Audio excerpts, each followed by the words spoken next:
Imagine someone offered you a gift, a multi-billion-dollar piece of infrastructure built right to your doorstep. You get 50% ownership, and you don't have to pay a single cent. You'd probably say, yes, please, and thank you, right? Well, what if the response was to threaten to block the whole thing? That is the $6.4 billion paradox we're unpacking today. And it all kicked off with this, a late-night social media post that just sent shockwaves across one of the most important trade corridors in all of North America. The message was, crystal clear. A brand new, nearly finished bridge was suddenly on the chopping block, with the president claiming the U.S. was getting a raw deal. So that brings us to the big question here. How on earth does a project that looks like an unbelievable gift for American taxpayers turn into a bargaining chip in a high-stakes political game? Well, the answer is a messy mix of private money, international trade disputes, and raw political power.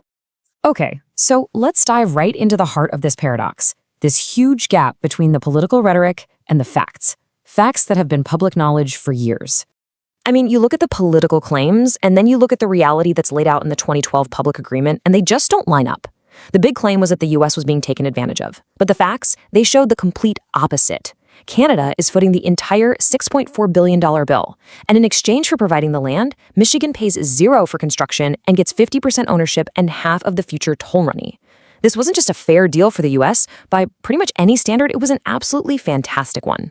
And this wasn't some backroom deal nobody knew about. It was signed into law by a Republican governor. Years later, the Trump administration itself called the bridge a vital economic link.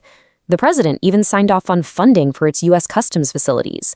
So you have this long history of support from both sides of the aisle, which is what makes the sudden threat to kill it so jarring. So what gives? Why the complete 180? To get that answer, we actually have to stop looking at the new bridge for a second and turn our attention to the old one. Turns out there's another major player in this story, one with a massive financial reason to keep things exactly as they are. Everybody, meet the Ambassador Bridge. For almost 100 years, this old, privately owned bridge has been the only game in town for commercial trucks trying to get between Detroit and Windsor. See the tunnel nearby? It bans heavy trucks. So the Ambassador Bridge has had this incredibly profitable monopoly on a vital artery of North American trade. And that monopoly? We're talking an estimated $60 million in toll revenue every single year, all for the one family that owns it. So a brand new public bridge right next door? Well, that isn't just competition. It's a direct threat to a cash cow that's been printing money for 9 decades.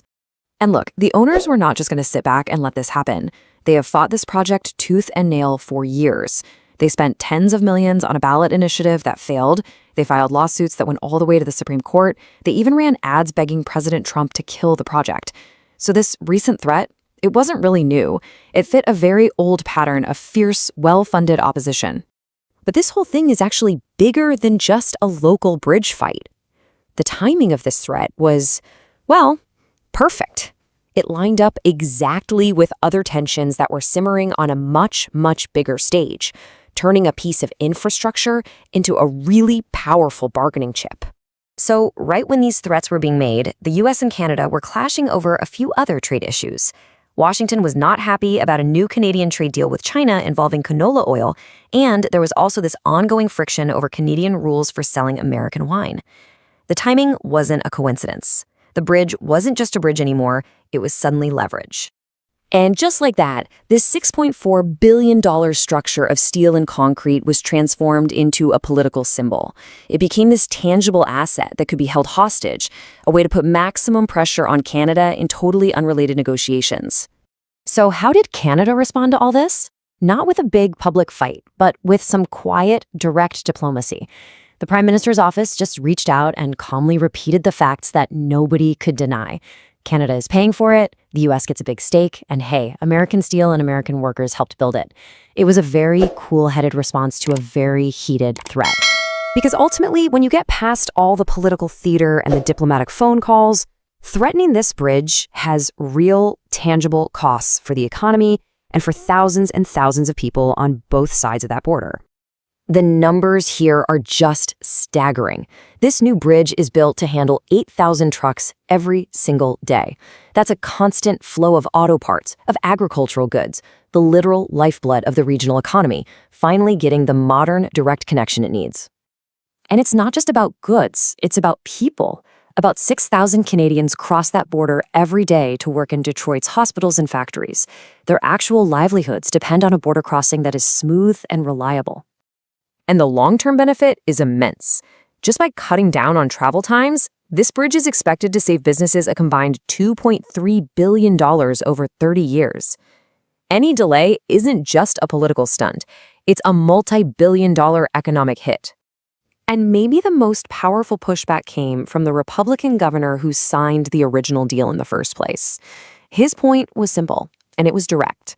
Blocking this bridge doesn't punish Canada. It punishes Michigan. It hurts the very businesses and workers you're supposed to be protecting. This whole wild story really brings us back to one final question. When a multi-billion-dollar gift, a piece of infrastructure built on years of cooperation, can be turned into a political weapon overnight, who's the one that really pays the price? Is it the politicians playing the game? Or is it the thousands of workers and businesses who just need to cross the bridge to get to work?